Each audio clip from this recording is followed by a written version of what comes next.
So welcome to another lecture. तो आज हम रीडिंग लगाने वाले हैं बायोमोलिक्यूल्स। जैसे कि हम एक सुबह के टाइम बायोमोलिक्यूल्स का लेक्चर लाते हैं एंड शाम के time molecular base of inheritance. तो कल हमने एंजाइम्स उठाया था, तो आज 9.12.1 केमिकल रिएक्शंस क्या होती है, how do we understand these enzymes, हम एंजाइम्स को कैसे पहचान सकते हैं। Let us first understand a chemical reaction. तो पहले हमें अंडरस्टैंड किसको करना है, पहले हमें जानना है केमिकल रिएक्शन क्या होती है। Chemical compounds undergo two types of the changes. तो जो भी केमिकल कंपाउंड्स होते हैं उनमें दो किस्म की चेंजेस होती हैं। कौन कौन सी चेंज? एक तो फिजिकल चेंज होती है, और फिजिकल चेंज हम किसको कहते हैं?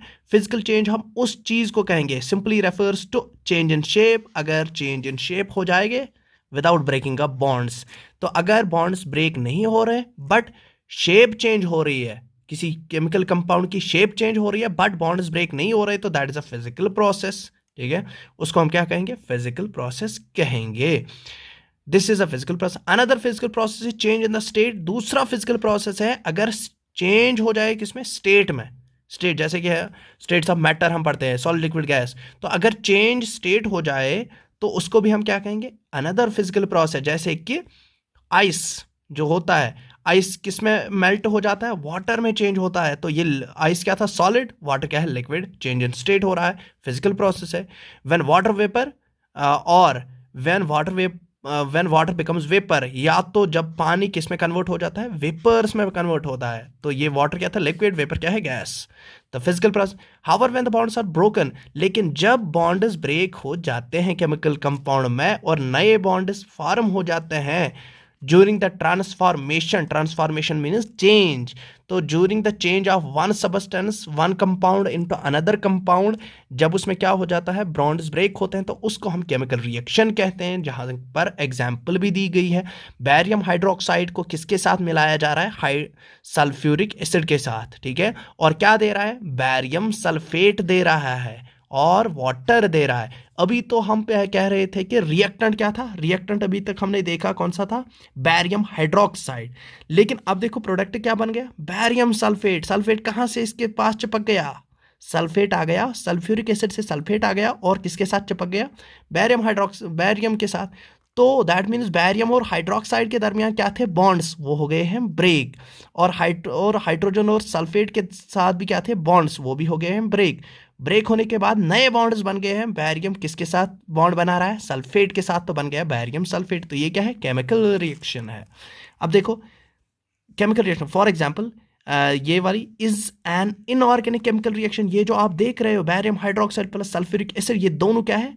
ये दोनों इनऑर्गेनिक कंपाउंड्स है, और इन दोनों के दरमियान इस रिएक्शन को हम इनऑर्गेनिक केमिकल रिएक्शन कहते हैं। इसी तरीके से हाइड्रोलिसिस ऑफ स्टार्च, अगर हम ऑर्गेनिक रिएक्शन देखेंगे, ऑर्गेनिक केमिकल रिएक्शन, तो दैट मीन्स जैसे कि इसने एग्जांपल दी है हाइड्रोलिसिस ऑफ स्टार्च, स्टार्च का ब्रेक डाउन हो जाना। तो स्टार्च का ब्रेक डाउन हो जाना, दैट मीन स्टार्च क्या है? एक कार्बोहाइड्रेट, एक पॉलीसेकेराइड है। अगर स्टार्च किस में कन्वर्ट हो रहा है? उसका हाइड्रोलिसिस हो रहा है, ब्रेक डाउन हो रहा है। Hydrolysis means in presence of water वो ब्रेक हो रहा है। तो किस में कन्वर्ट हो रहा है? फॉर एग्जाम्पल माल्टोज में कन्वर्ट हो रहा है। माल्टोज, तो माल्टोज तो क्या है? एक सिंपल डाइसेकेराइड है, लेकिन ये क्या है? पॉलीसेकेराइड। तो ट्रांसफॉर्मेशन हो रही है, रिएक्टेंट कन्वर्ट हो रहा है प्रोडक्ट में, और बॉन्ड्स ब्रेक भी हो रहे हैं। बॉन्ड्स ब्रेक और नए बॉन्ड्स बनते हैं, तो डाइसेक्राइड बन रहा है। Is an organic chemical reaction rate of physical और the chemical process refers to amount of the product formed per unit time. देखो रेट को कैसे डिफाइन किया गया है? रेट मतलब स्पीड। स्पीड होती है number of products, total number of products formed per unit time. तो एक पर यूनिट टाइम मीन्स पर मिनट, एक मिनट में कितने नंबर ऑफ प्रोडक्ट्स बनते हैं, उसी को हम रेट ऑफ द रिएक्शन कहते हैं। तो रेट ऑफ रिएक्शन क्या होती है? Number of products formed per minute. तो इस पर न्यूमेरिकल आ सकता है कि how many products are formed in time 10। हाँ, तो फॉर एग्जाम्पल ऐसे होता है कि नंबर, अगर आपको पता होगा कि रेट ऑफ एंजाइम क्या है, एंजाइम की रेट क्या है, तो कितने प्रोडक्ट्स ये बना पाता है। अगर आपको दिया गया है न्यूमेरिकल में कि एक मिनट में ये इतने प्रोडक्ट्स बना रहा है, तो आप इसकी स्पीड बताओ। अगर ये फॉर एग्जांपल वहाँ पर दिया गया है कि ये प्रोडक्ट्स बना रहा है, दिस इतने प्रोडक्ट्स बन गए हैं इतने टाइम में, फॉर एग्जाम्पल 10 मिनट्स में इतने प्रोडक्ट्स बन गए हैं, तो एक मिनट में कितने प्रोडक्ट्स बन जाएंगे, वो बन जाएगी उसकी रेट ऑफ द रिएक्शन। ठीक है, तो rate can be also also be the velocity of the direction, velocity if the direction is specified. कहते हैं कि हम स्पीड को वेलोसिटी भी कंसिडर कर सकते हैं, रेट को हम वेलोसिटी भी कंसिडर कर सकते हैं अगर if the direction is specified. If direction is specified, हम कहते हैं ना कि फॉर एग्जांपल हम कहते हैं कि स्टार्च, हम दिखा रहे हैं डायरेक्शन यहाँ पर, this is we are showing the direction, तो ये किसी डायरेक्शन में, ये फॉरवर्ड डायरेक्शन में हो रही है। अगर ये रिवर्स डायरेक्शन में होती तो ऐसे, तो डायरेक्शन, हम केमिकल रिएक्शन में डायरेक्शन को भी क्या करते हैं, शो करते हैं, तो तब क्या बन जाता है, तब रेट भी हम वेलोसिटी, तब हम रेट को वेलोसिटी एज ट्रीट कर सकते हैं। Rate of the physical and chemical process are influenced by temperature. देखो फिजिकल और केमिकल प्रोसेसेस, जो फिजिकल और केमिकल रिएक्शंस होती है वो किससे इन्फ्लुएंस होती है, बाय द टेम्परेचर। तो क्वेश्चन बन जाता है among other factors a general rule of thumb is the rate doubles or decreases by, देखो ये है हमारा नीट का क्वेश्चन बन गया कि general rule of thumb is that rate doubles, जो रेट ऑफ द रिएक्शन होती है ये डबल हो जाती है या डिक्रीज हो जाती है by half for every 10 degree rise. तो फॉर एवरी 10 डिग्री राइज और एवरी 10 डिग्री चेंज, ठीक है, अगर 10 डिग्री चेंज हो रहा है, चाहे राइज हो रहा है या डिक्रीज हो रहा है, या तो क्या हो जाएगा, या तो डबल हो जाएगा if the rate is increasing, if the rate is double, if the rate doubles, अगर रेट डबल हो रही है तो for every 10 degree, for example 10 degree, 10 degree, 10 से 20 डिग्री, तो रेट डबल हो रही है। तो अगर हम इंक्रीज कर रहे हैं temperature with every 10 degree change, तो रेट डबल्स और डिक्रीजेस बाय हाफ, या तो चेंज हो सकती है हाफ, ठीक। Catalysed reactions, catalysed reactions proceed at very at forward, ये क्या है, catalysed reactions proceed at rates vastly higher than that of the uncatalysed ones. कहता है कि जो कैटालाइज्ड रिएक्शंस होती है, कैटालाइज्ड रिएक्शंस वो रिएक्शंस होती है जिन पर एक्ट कौन करता है, कैटलिस्ट एक्ट करते हैं, ठीक है। Enzymes, for example enzymes act जिन पर करेंगे, जैसे कि ऑर्गेनिक रिएक्शंस हमारी बॉडी में हो रहे हैं, तो उनमें कौन कैटालाइज करता है उन रिएक्शंस को, एंजाइम्स। तो कैटालाइज्ड रिएक्शंस बहुत ज़्यादा स्पीड से, बहुत ज़्यादा रेट से होते हैं than that of uncatalysed ones. तो जिनको एंजाइम्स, जिन पर कैटलिस्ट्स एक्ट नहीं होंगे, उन रिएक्शंस पर रेट क्या होती है, डिक्रीज होती है। When enzyme catalysed reactions are observe, जब हम एंजाइम कैटालाइज्ड रिएक्शन को ऑब्जर्व करते हैं तो हम क्या पाते हैं, the rate would be vastly higher than the same but uncatalysed reaction. तो अगर हम दो रिएक्शंस को देखेंगे, एक रिएक्शन को जब हम देखेंगे फॉर एग्जांपल जिसमें एंजाइम ने कैटालिसिस की होगी, जिसने एंजाइम यूज़ हुआ होगा, तो उसकी रेट क्या होगी, बहुत ज़्यादा होगी। उसी रिएक्शन को अगर हम विदाउट एंजाइम करेंगे तो उसकी रेट बहुत कम होगी, ठीक है। जैसे कि कार्बन डाइऑक्साइड प्लस वाटर, ये एक फिजिकल प्रोसेस है, हाँ, लेकिन देखो कार्बन डाइऑक्साइड प्लस वाटर, ये तो हम कहते हैं कि क्या है, कार्बन डाइऑक्साइड का डिजॉल्व हो जाना वाटर में, दैट इज सिंपली हम कहते हैं फिजिकल प्रोसेस।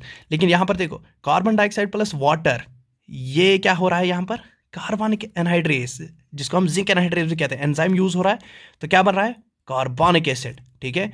तो ये एंजाइम कैटालाइज्ड रिएक्शन भी है, तो देखो इस पर क्वेश्चन बन भी सकता है, ठीक है।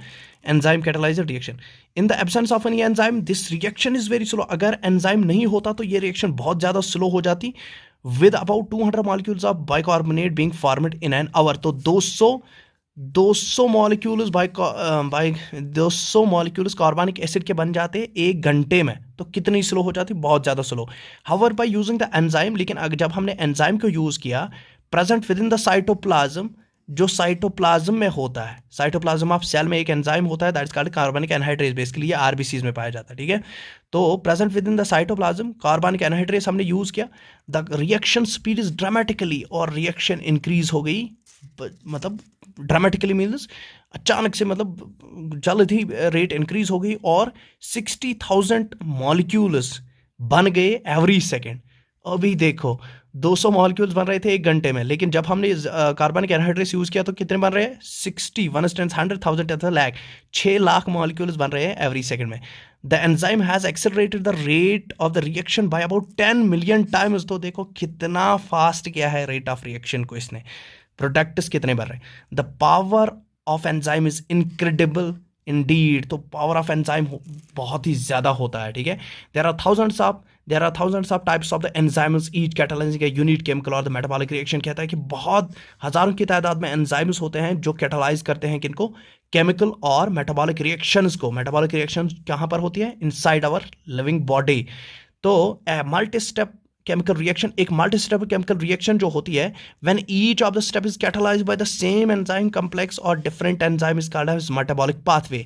देखो मेटाबॉलिक पाथवे क्या हो गया, मेटाबॉलिक पाथवे हो गया अगर मल्टी स्टेप केमिकल रिएक्शन हो रही है या मल्टी स्टेप मेटाबॉलिक रिएक्शन हो रही है, ग्लूकोज को ग्लूकोज 6 फॉस्फेट में कन्वर्ट किया जाता है, ग्लूकोज 6 फॉस्फेट फिर फ्रक्टोज 6 फॉस्फेट में कन्वर्ट हो जाएगा, फ्रक्टोज 6 फॉस्फेट फिर फ्रक्टोज 1 6 बिस फॉस्फेट में कन्वर्ट हो जाएगा। तो यहाँ पर स्टेप ऑफ रिएक्शंस होती है और हर किसी स्टेप ऑफ द रिएक्शन पर एंजाइम्स यूज होते हैं, एंजाइम के कॉम्प्लेक्सेस यूज होते हैं, तो उस चीज को हम मेटाबॉलिक पाथवे कहते हैं। जैसे कि इसने एग्जांपल भी दी है ग्लाइकोलिसिस की, ग्लूकोज जब कन्वर्ट होता है 2 पायरुविक एसिड में, तो ये मल्टी स्टेप प्रोसेस है। For example this C6H12O6 plus oxygen gives this twice, that is pyruvic acid plus water. तो is a metabolic pathway in which the glucose becomes pyruvic acid, ठीक है, ये glucose क्या बनता है, पायरुविक एसिड बनता है through 10 different enzyme catalysed metabolic reaction. तो 10 स्टेप की रिएक्शन है ये, और इन 10 स्टेप्स पर 10 डिफरेंट एंजाइम्स यूज हो जाते हैं। व्हेन यू स्टडी रेस्पिरेशन, जब आप स्टडी करोगे respiration in chapter 14, you will study these reactions at this stage. अभी के स्टेज पर क्या आपको याद रखना है, you should know that this very metabolic pathway with 1 or 2 additional reactions give rise to a variety of metabolic end products।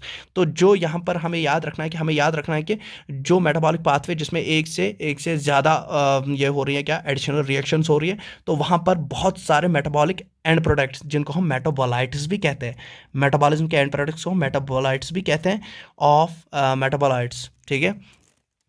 In our skeletal muscles, हमारे skeletal muscles में क्या हो रहा है, अंडर एनारोबिक कंडीशंस, तो without the presence of oxygen lactic acid बनता है, ठीक है। तो लैक्टिक एसिड कब बनता है हमारी मसल्स में, ड्यूरिंग एनारोबिक रेस्पिरेशन। तो under normal aerobic conditions pyruvic acid is form, वरना हमारे नॉर्मल जब होता है, मतलब नॉर्मल कंडीशंस में ड्यूरिंग एरोबिक रेस्पिरेशन, तो क्या बनता है, ग्लूकोज से पायरुविक एसिड बनता है, वरना ग्लूकोज से क्या बनता है, लैक्टिक एसिड बनता है during anaerobic, that means in absence. In yeasts during the fermentation, yeasts में भी फर्मेंटेशन होती है, ये भी इन एब्सेंस ऑफ ऑक्सीजन ही होता है। Same pathway leads to the production of ethanol, लेकिन वहां पर ग्लूकोज से क्या बनता है, एथेनॉल बनता है, ठीक है। Hence in different conditions different products are possible, तो डिफरेंट कंडीशंस में डिफरेंट प्रोडक्ट्स पॉसिबल होते हैं, ठीक है। तो ये तो हो गया यहाँ पर क्या, ये वाला 9.12.1 वाला कंप्लीट। तो इसके बाद हम इस बायोमॉलिक्यूल्स के सारे क्वेश्चंस लाएंगे, जितने भी बनते हैं इस पर क्वेश्चंस, वो अलग से वीडियो आएगा। तो मैं आपको टॉपिक वाइज भी या यूनिट वाइज भी मैं आपको ऑब्जेक्टिव्स करा दूंगा।